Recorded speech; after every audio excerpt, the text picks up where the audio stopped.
day everyone, my name is ANAMARIE and I'm going to teach you about polynomial functions. So polynomial function is a function defined by the equation y equals to a to the base of n, x raised to the power of n, plus a to the base of n minus 1, x raised to the power of n minus 1, and so on.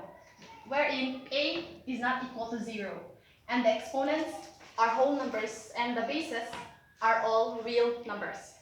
So for example, y is equals to 3x plus 4. So this equation is a polynomial function, where unless this example y equals to 4 over x cubed,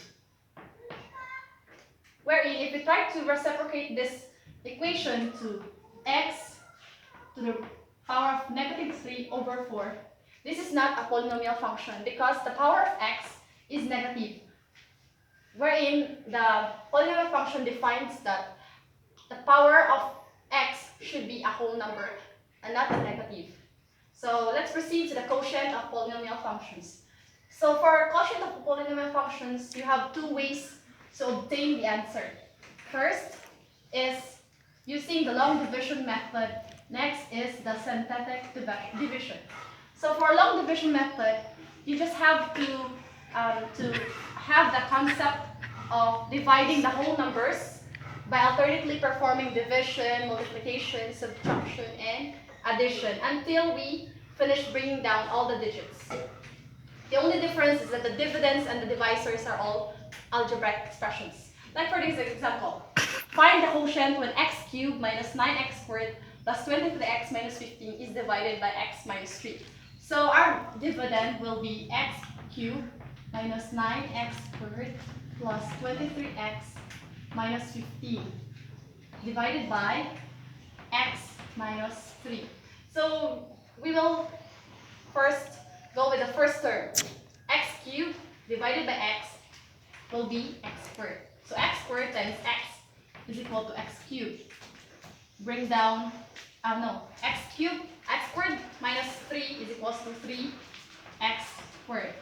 To simplify this one, so negative 9x squared minus 3x squared. So negative 3x squared will become positive. So negative 9x squared minus positive 3x squared will become negative 6x squared. So you divide again, negative 6x squared divided by x is equal to negative 6x. So negative 6x times x is equals to negative 6x squared. You try to you bring down 23x. So negative 6x squared divided by x equals to negative 6x. Negative 6x times x is equals to negative 6x squared. Negative 6x times negative 3 is equals to positive 18x. Simplify again. Negative positive 23x minus 18x is equals to 5x. You bring down 15. So 5x divided by x equals to positive 5. So 5 times x, 5x.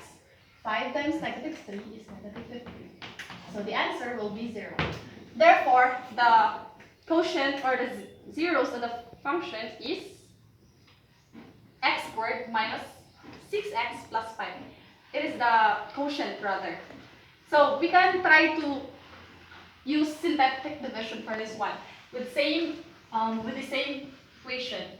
We just have to write for the row 1, row 2, row 3, and then you just have to get the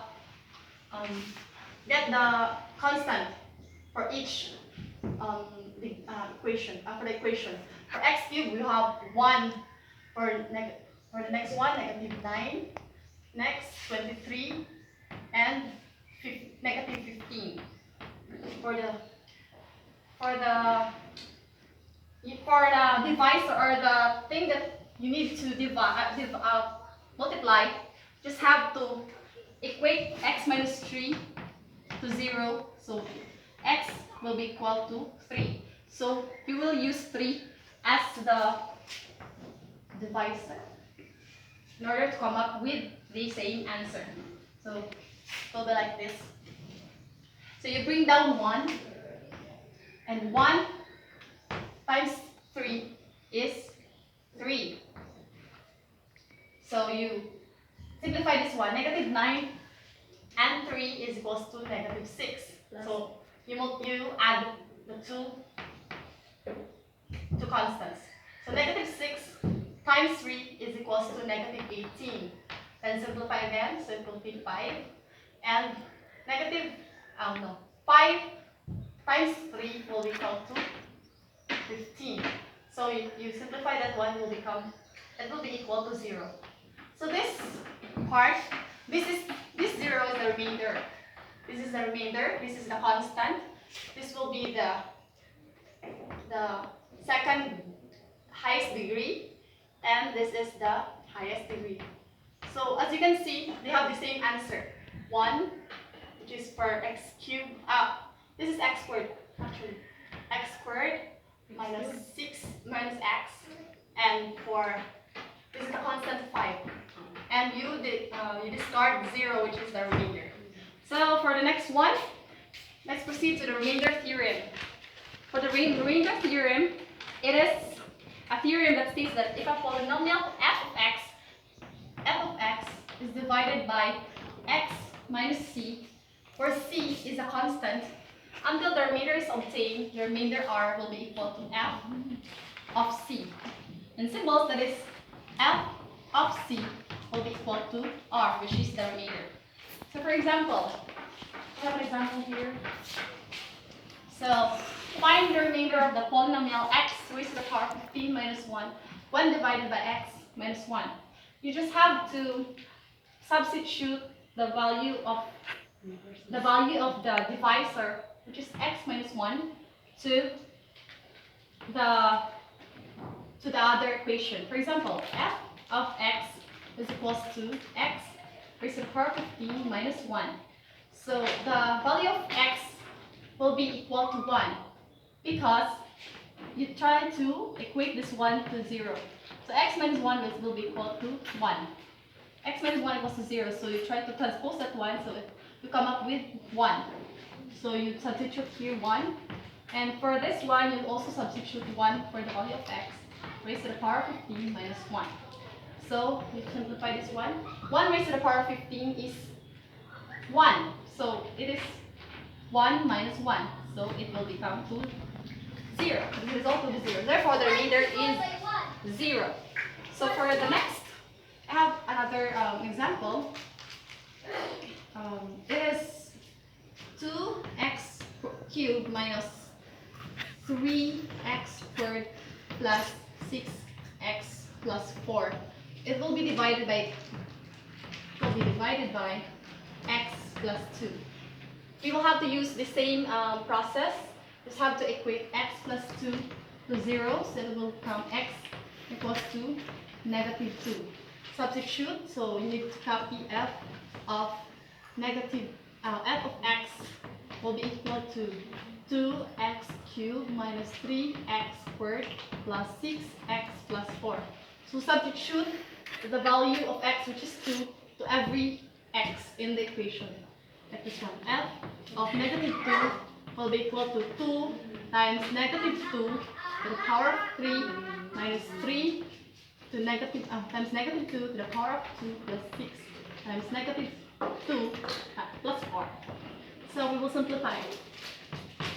So 2 times 2, negative 2 times negative 2 is equals to 4 times negative 2 will be negative 8. So minus copy 3, then negative 2 squared is equals to 4 plus 6 times negative 2, it is equal to negative 12. Then copy 4. Next, to simplify this one, 2 times negative 8 is equals to negative 16.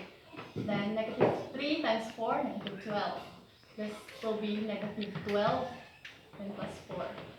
So simplify again. Negative 16 by 12 is the same as negative.